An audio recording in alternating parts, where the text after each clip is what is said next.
Well, good morning. Welcome to another Driving with Kevin video. So, today's video, I want to talk about the difference between the Uber Surge and the Lyft Prime Time. So, obviously, on the surface, the main difference is Uber does a multiplier and Lyft does a percentage.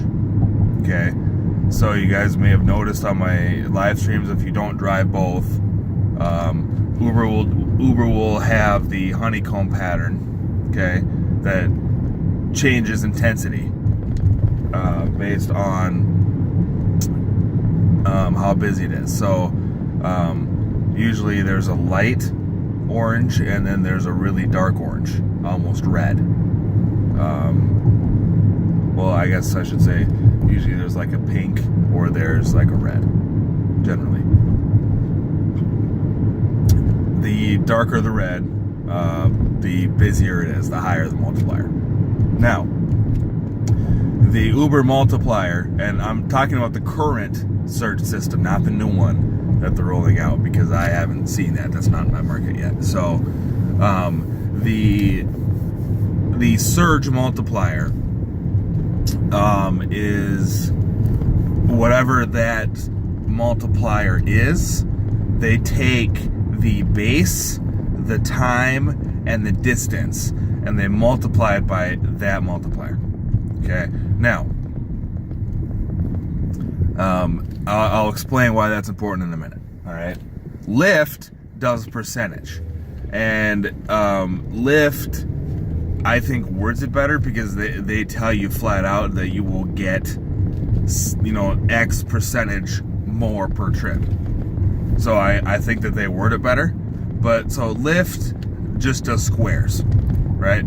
So they just have a big square over the area, or a rectangle, or whatever you want to call it. And they basically do pink and purple. Okay? And pink is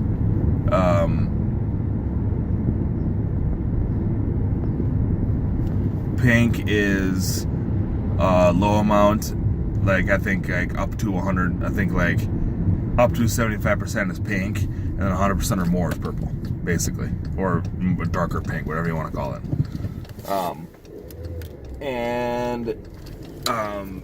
They add the bonus to everything.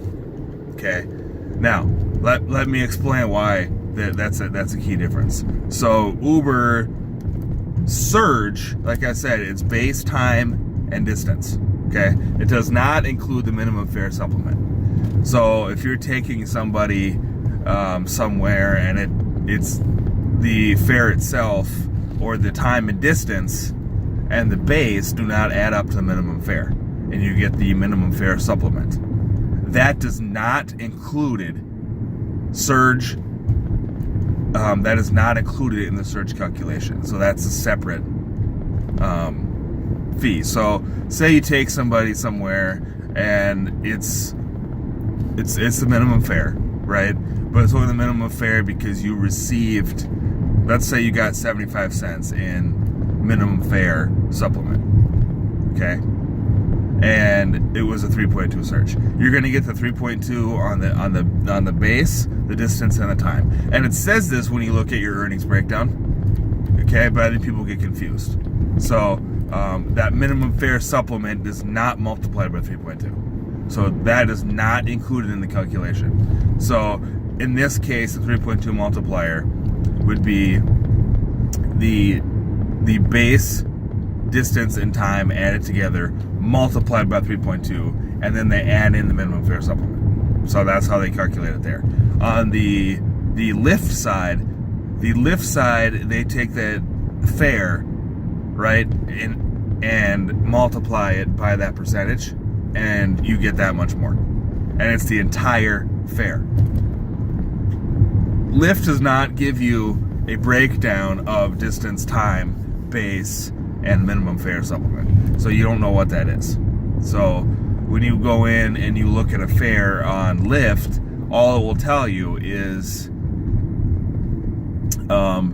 your fare was such and such, and then you got this much in prime time, and then this is what the rider paid, and this is what you get, blah, blah, blah.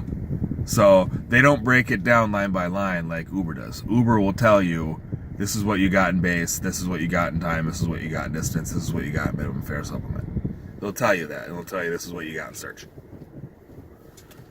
Okay, Lyft doesn't break it down line by line, at least I haven't seen where they do. And, again, minimum fare supplement on Uber does not factor in to surge, but it does on Lyft. That's the key difference. So when Lyft is prime timing at 100%, you're basically getting a double fare. That is a true 100%.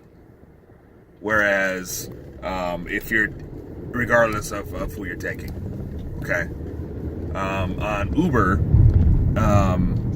the minimum fares, you don't really want to take minimum fares on search because you're getting gypped because you're not getting the entire fare at search. Does that make sense?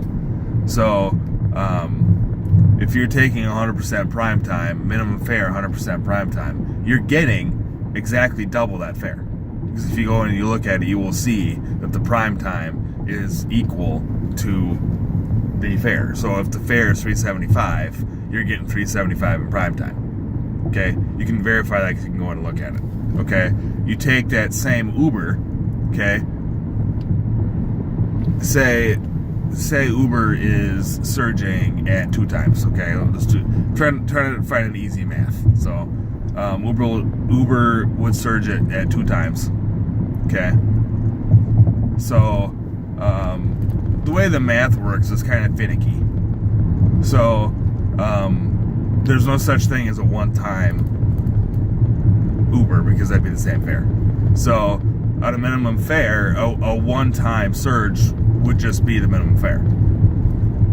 But on a 2-time fare, on a minimum surge, a 2-time fare would be the same as 100% prime time on Lyft.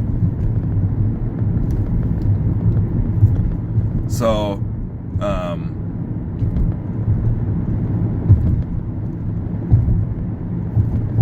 that's the other key difference. 100% prime time on Lyft is the same as a 2.0 times on Uber. But let's just look at this example.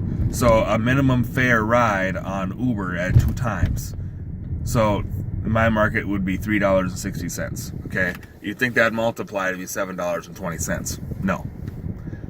Depending on how short the trip was, okay, you're probably going to get somewhere around 7 or possibly $6.75 as opposed to $7.20 on that fare, because again, it doesn't take into account the minimum fare supplement is not figured into search. That's added separate.